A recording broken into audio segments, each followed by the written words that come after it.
Out of the box, your iPhone tries to strike a balance between security and safety, privacy and convenience. If you have location on, especially for social apps and photos, they can be used to find you and others in the case of emergency, but they can also be used to place you and others in situations of tyranny.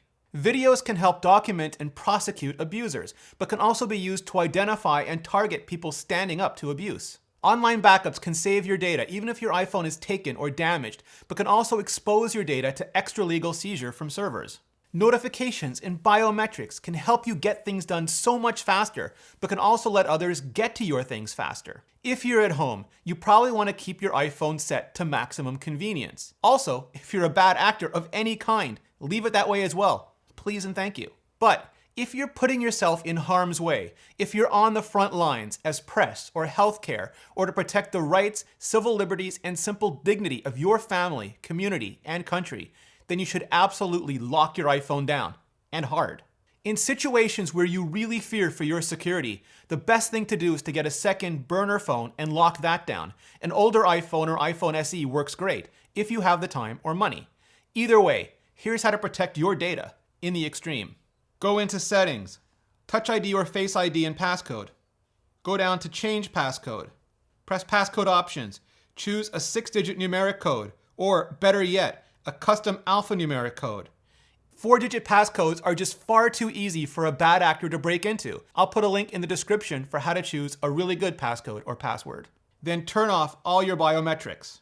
That way, someone can't hold you down, restrain you, knock you out, wait for you to fall asleep, and then place your finger on the Touch ID sensor or hold the iPhone in front of your face while your eyes are open or you're startled into opening your eyes. Then, scroll down and choose Erase Data. That'll set it up to completely erase your iPhone after 10 failed passcode attempts. It sounds scary, but it's extremely difficult to do by accident, even if you have kids who play with your phone. But it makes it even more difficult for anyone else to try to get around your passcode. While you're there, turn off Allow Access when locked for everything: widgets, Notification Center, Control Center, Siri, Reply with Message, everything. That way, people can't just glance or shoulder surf or take your phone and see who's messaging you or what apps you're using, or do things like put your iPhone into airplane mode so you can't trace it later. Then jump into Siri and search and turn off Allow Siri when locked. That way, no one can use voice to access your data or use your apps while your iPhone is still locked. Basically, no passcode, no joy. You'll still be able to take photos and videos and answer calls quickly and easily, but everything else will require you unlocking your iPhone first. Go to Settings, Messages, and turn off Send as SMS. iMessage is end-to-end encrypted. Text messages are not. So you want to prevent a private iMessage from unintentionally going out over an insecure text message channel, where your carrier or anyone who exploits or orders them can read it, by error, by accident, for any reason. If you need to communicate with people who don't have iPhones or iMessage, download, install, and get everyone on Signal. Not Facebook Messenger, not WhatsApp, Signal. I know it's a hassle, but it's secure. Go to Settings, Apple ID, iCloud, and turn off backups for messages, photos, any other backups you want to prevent. For most people, most of the time, losing messages from loved ones or photos of family is a far bigger risk and worse outcome than someone hacking them or having them subject to extralegal seizure. That's why iCloud backup is fail-safe, not fail-secure. But if you're in a situation where you absolutely, positively cannot risk anyone else getting your data from a server, which is just a fancy word for someone else's computer, shut all the online off and back up locally and with encryption via iTunes or the Finder app. I'll leave a link for how to do that in the description as well. If at any point you think you're in imminent danger, squeeze your iPhone with your hand over the power and volume buttons. That puts it into SOS mode. Technically, it puts your iPhone into an unauthorized state, into preboard, where you have to enter your passcode or password to decrypt the device and regain access to Springboard, which is your apps and the data contained within them.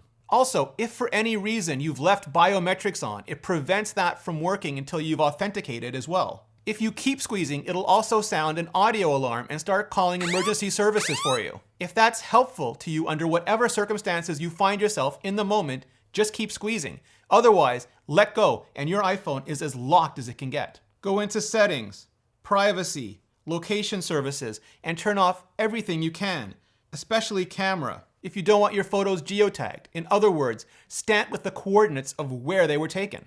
It can be extremely useful for finding people, but can also be misused to place people. While you're there, go to Location Services, System Services, Significant Locations, and shut that down too if you want to. When your iPhone tells you to leave now for home or for work or to pick up the kids or for an appointment, it's because it's learned where and when you typically go over time.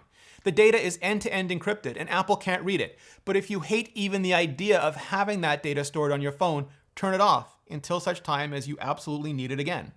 Launch the camera app and tap the Live Photos button to turn off live photos if you don't want your photos also capturing a few seconds of video and audio as well. You might totally want that, but if you don't, turn it off.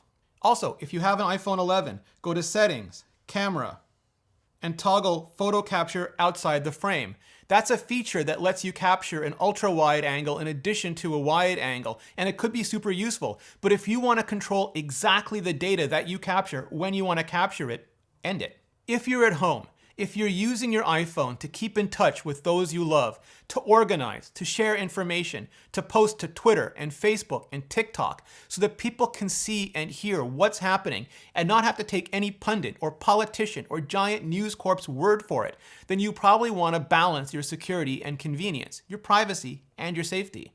But if you're out there, if your safety and security are on the line, lock things down as needed, when needed. Last thing, there is no sponsor on this video. It just wouldn't feel appropriate. Instead, I want to give this time to people who need it the most. Listen to them, hear them, help them.